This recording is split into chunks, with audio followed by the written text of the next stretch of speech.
Hello everyone, welcome back to channel. In this video, we are going to solve GATE 2014 first shift 1 mark electrical network questions. So let's start with question number 1.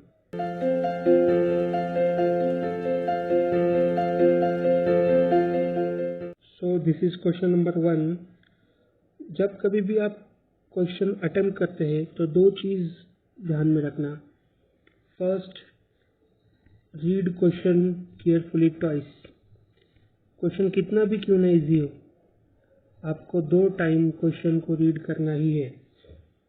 First, understand concept behind the question, and second is units. जो भी quantities दी है, जो भी quantities निकालनी है, उनके unit आप अच्छे से देखना चाहिए.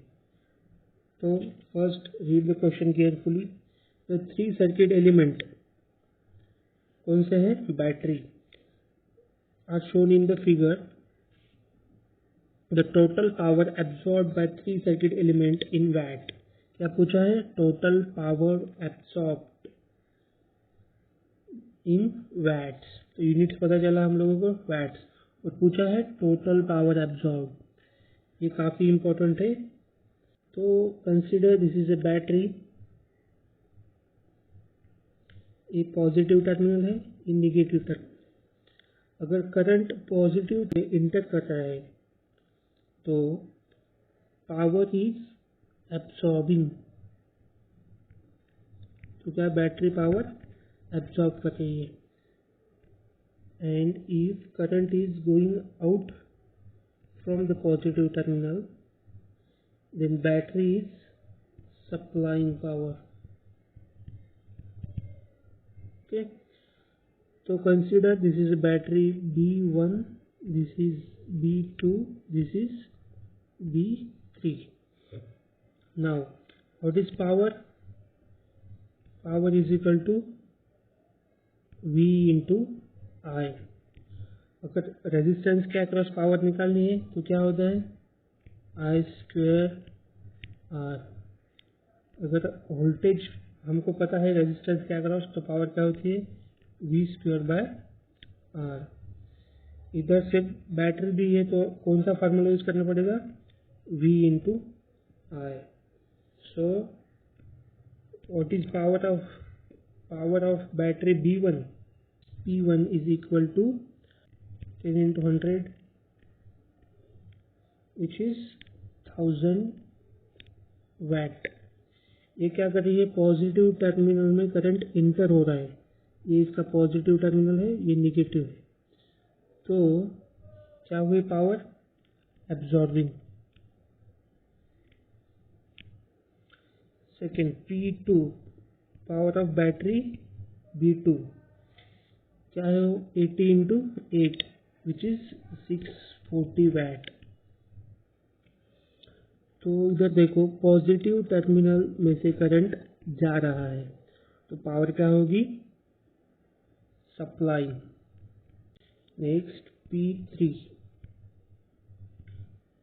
KCL यूज करना पड़ेगा. KCL क्या होता है? Incoming current is equal to outgoing current. तो इधर से 10 एम्पियर जा रहा है, इधर 8 एम्पियर जा रहा है, तो इधर कितना आना चाहिए?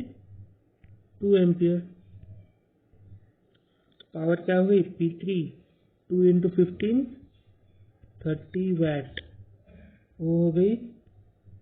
देखो, पॉजिटिव टर्मिनल में से करंट जा रहा है तो power is supplying. Total power absorbing क्या हो गई? P absorbed. कितना हो गए? जो ऑब्जर्व की पावर है वो हम पॉजिटिव लेंगे और जो सप्लाई की है वो नेगेटिव लेंगे. Minus 640 minus 30 which is equal to 330 watt. तो आंसर क्या आ गया अपना? 330 वैट. तो इधर मिस्टेक क्या कर सकते हैं लोग? अच्छे से नहीं पढ़ने की वजह से क्या होता है? ये टोटल पावर एब्जॉर्ब नहीं पढ़ते, सिर्फ पढ़ते हैं पावर एब्जॉर्ब. तो वो डायरेक्ट 1000 वैट लिख सकते हैं. सो क्वेश्चन अच्छे से पढ़ना काफ़ी इम्पोर्टेंट है। So this is question number 1, काफ़ी इजी था ये क्वेश्चन। अभी देखते हैं question number 2। First read the question carefully.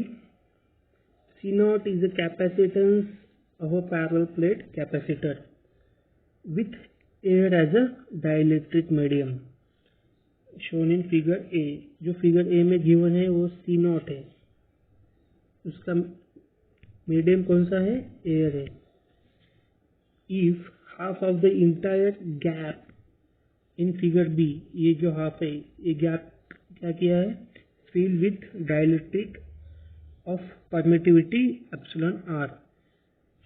The expression of modified capacitance means figure B में जो capacitance दिया है उसका expression in the form of C0। तो parallel plate capacitor जो है उसका फार्मूला क्या है? Consider this is a C0. C0 is equal to epsilon A upon D। D क्या होता है? Distance between the plate. A क्या होता है? Area of plate.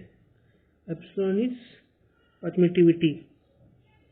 Epsilon is equal to epsilon naught into epsilon R. Air की epsilon R क्या होती है? एयर की 1 होती है। Epsilon R is equal to 1।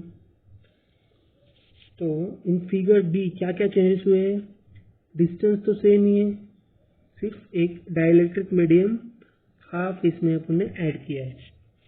तो अगर दो कैपेसिटर्स पैरेलल में कनेक्टेड है तो उनका एक्सप्रेशन क्या होता है? इक्विवेलेंट कैपेसिटेंस, दोनों कैपेसिटर ऐड होते हैं। C1 C2 है तो C इक्विवेलेंट क्या होता है?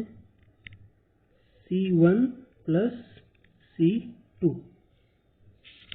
सिमिलर इधर हुआ है, ये दो कैपेसिटेंस डिवाइड हो गए तो ये ऐसा हो गया C1, दिस इज C2। इसका मीडियम कौन सा है? एयर। और इसका मीडियम जो अब नेक्स्ट टाइम ने चेंज किया है विच इज एप्सिलॉन आर। तो C1 की वैल्यू क्या है? C1 is equal to epsilon naught, और एप्सिलॉन आर क्या है? एयर की 1 है तो एप्सिलॉन नॉट इंटू A/2। इधर क्या हो गया? एरिया हाफ हो गया प्लेट का, क्योंकि हमने हाफ इसमें मीडियम चेंज किया है तो इसका एरिया क्या हो गया?